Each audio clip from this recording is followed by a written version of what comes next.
Oh man, as a McLaren fan, this story makes me a bit frustrated, to be honest. It does a little bit.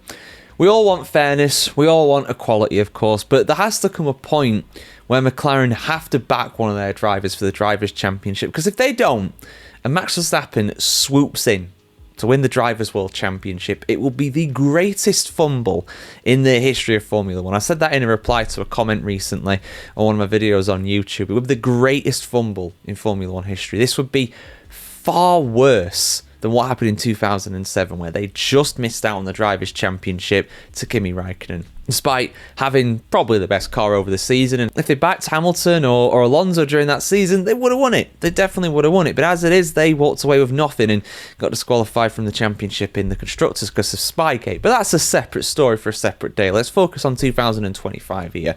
Let's have a look at what Andrea Stella has been saying, the team principal of McLaren, going into this round. Shout out to ESPN for covering this story. Let's have a look. So we've already gone through the permutations in the championship. 58 points to play for Verstappen and Piastri, 24 behind Lando Norris, who's the leader. But it does feel as though it's almost a two-horse race at this point. Piastri needs to really tidy up his driving, as he's literally said, in order to have a chance of winning the World Championship. But Andrea Stella is not budging in his stance that both drivers are free and equal to race each other. In a Q&A put out by the team, largely explaining why the Las Vegas double disqualification happened, Andrea Stella was also asked if Verstappen's position would prompt a change in the management of the team's drivers, alter the papaya rules, as it were, for lack of a better term.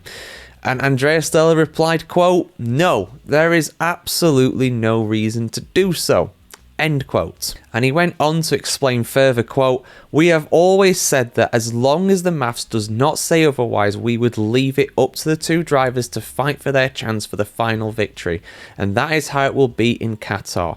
Let's not forget that if someone had told us at the start of the season that we would find ourselves in this situation with 2 races to go, we would have signed up for it. Now we are going to fight for the double world championship with confidence and awareness of our strength." End quote. Piastri reiterated the team's stance on team orders on Thursday afternoon during a media day ahead of the Qatar Grand Prix. When asked if he would help his teammate fend off Verstappen, he told reporters, quote, "We've had a very brief discussion on it and the answer is no. I am still equal on points with Max and I've got a decent shot of still winning if things go my way.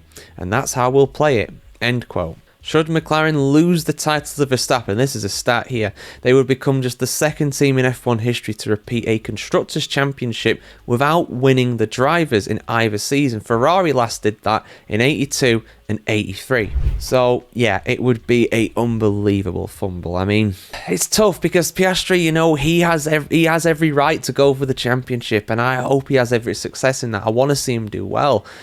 But this is the thing, we've got Qatar now. And things could very much change. We could have a situation, and I think we will have a situation, personally, where we're going to have Piastri out of the title fight after Qatar, and we're going to have Verstappen still in the title fight going into Abu Dhabi. I think that is what's going to happen, personally. That's just my guess. We don't know. We could see, you know, Norris dominate the sprint and the race, right? Like we saw in Brazil, like we saw in Mexico as well. That could easily happen too. And if that happens and the championship's over and Lando Norris has won it, doesn't matter what Piastri does at that point. It's already over, you know. 24 points behind. If it gets to 26 after this weekend, either driver is out, right? That's simple as that. So, yeah, we'll see what happens, guys. But, yeah, these comments have not exactly inspired confidence. And as a McLaren fan, I think to myself, oh, I don't like hearing that. These are the kind of words that come back to bite you after you've messed up. But let's see what happens. Maybe I'm being a bit pessimistic about it, needlessly so. The Piastri stands, I'm sure, will be having a go at me for saying what I've said, but yeah, we have to see. Let's see what happens, you know. It could be that Piastri and Norris are nowhere near each other on the same piece of track. It could be that Piastri does very well in the sprint, maybe does pretty good in the Grand Prix too, because Norris doesn't have the best record around here.